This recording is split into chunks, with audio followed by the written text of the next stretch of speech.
A meta-analysis across 216 studies found that 20% of adults are chronic procrastinators. The cost is estimated at $10,000 plus per person per year in lost productivity and late fees.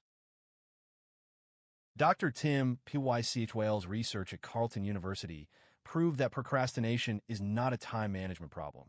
It's an emotion regulation problem.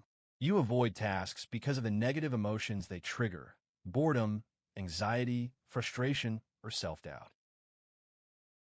Instead of saying, "I'll work on the report tomorrow," say at 9 a.m., "I will sit at my desk, open Google Docs, and write the first paragraph of the report."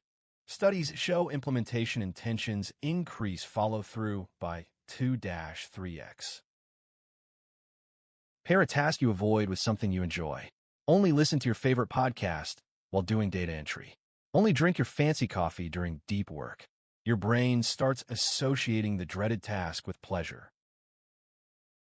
Remove the option to procrastinate. Use website blockers during work hours. Give a friend $100 and tell them to donate it to a cause you hate if you don't finish by Friday. When the cost of not acting exceeds the discomfort of acting, you act. Pick one technique from this video and try it for 7 days. Comment below which one you chose. Accountability is itself an anti-procrastination tool.